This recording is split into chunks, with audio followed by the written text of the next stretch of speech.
Welcome to the Tales of the 39, the stories of a 39-year running Dungeons & Dragons campaign. And when I say running, it is still running. So look for links down below if you're interested in playing or audience membering. So yesterday I promised that I would tell a more recent story from this decade, the 2020s, because I told a couple of stories from the 1990s for the past couple days.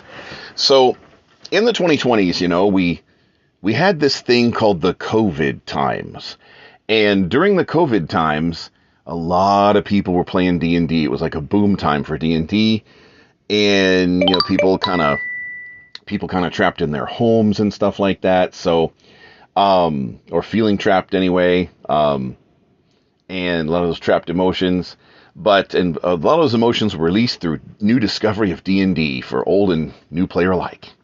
But during that time, I ran a online professional DMing business. And I would get up in the morning, I'd eat breakfast, I'd run a game.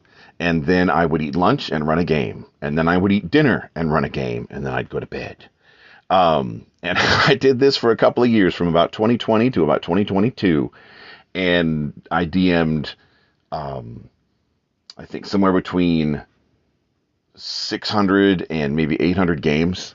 And there's 365 days a year. Yeah, it was some intense stuff. So I had a lot of stories from that. Because I ran the very first day in 2020 that I was going to do that, I thought, well, what am I going to run?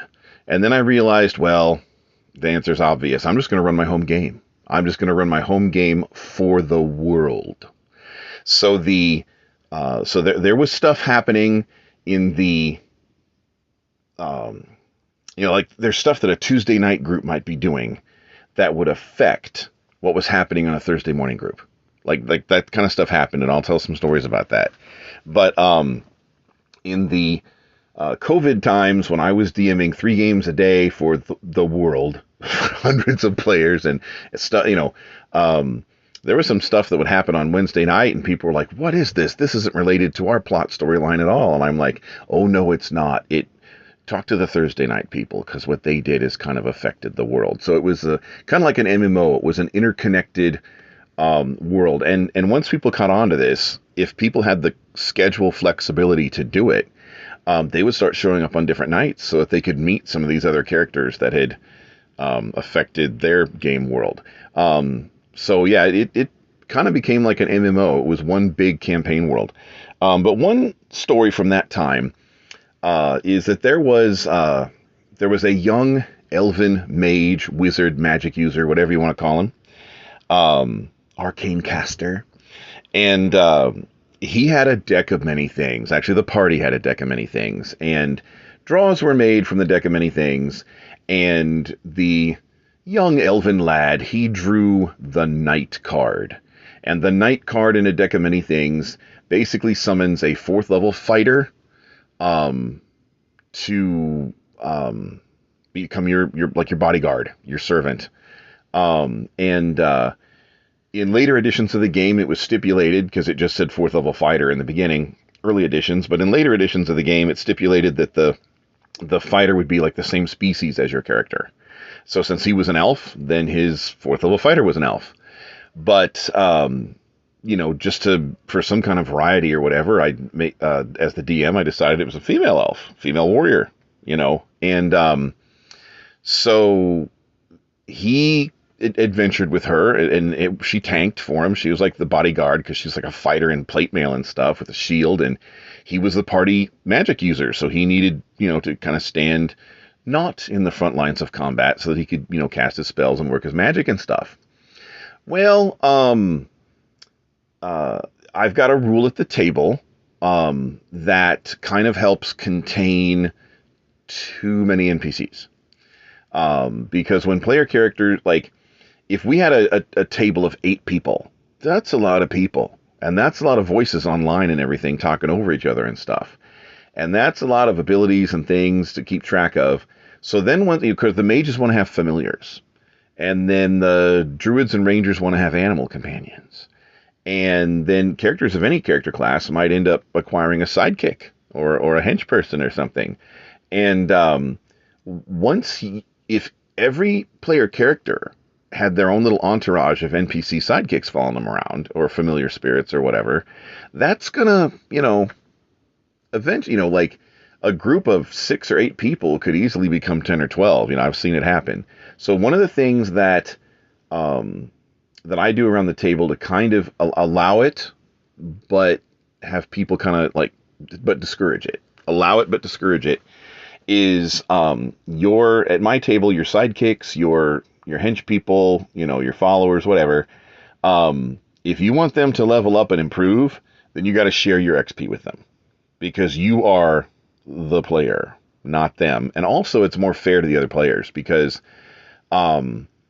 let's say that there were 6 players in a group and 4 NPCs. Well, that's 10 people. So if I divide the experience points by 10 each adventure and give all 10 people, the PCs and the NPCs, equal experience, then that's not fair to the people who don't have a hench person, or don't have a sidekick, or a familiar that can level, or something like that. That's not really fair to them. They've just got one character. They're focusing on that one character. They're putting all their investment of role play and strategy to their build and everything in that one character. And so, so the long story short was, this elven magic user player character, he had to share his XP with his female elven fighter bodyguard, and he didn't want to. He was like, she's got this awesome armor class. Like, he got her magic armor, magic plate mail. He got her magic shield. Like, he had her all equipped and tricked out. So she hardly ever got hit. So it didn't really matter that it didn't really matter that her hit points were not going up, because she's still 4th level, because, he had her equipped, and, you got her a cool magic sword, and so basically, instead of leveling her, he just made sure she had really good equipment. And, because he wanted the leveling XP for himself.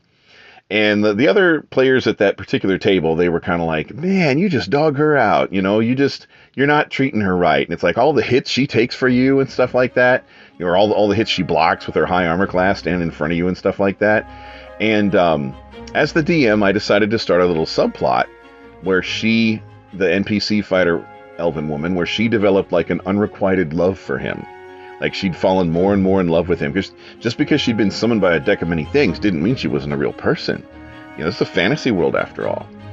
And so one day, and this table had been together for a year of real time, and probably 3 or 4 years in the game universe. And they completed this quest, and the quest giver was actually a goddess. And at the end of the quest, when they succeeded, the goddess rewarded each person in the party by giving them a wish. And the goddess, doesn't, in universe, she doesn't know who's a PC and who's an NPC. It's not like an MMO where there's a different color nameplate floating over your head if you're a PC or an NPC or something like that. So the goddess basically gives everybody a wish, including the NPC fighter woman from the deck of many things. And when it got to be her turn to have a wish, she wished that she could marry her boss, the guy who had drawn the card from the deck of many things at the beginning of her fighter career. And so everybody in the group was kind of like, oh, you've dogged her all this time, and you just didn't treat her right. Because that was a running gag for a year. It's like, man, you're so harsh on your NPC fighter. So it wound up being a romance, and we role played this beautiful elven wedding ceremony and everything. So that was the time that a player character married the NPC fighter from a deck of many things. So that's today's Tales of the 39, just the weird things that happen in 39 years of D&D. And I've already got some ideas for which, I have to narrow it down to one, but which story I will probably tell in the next video.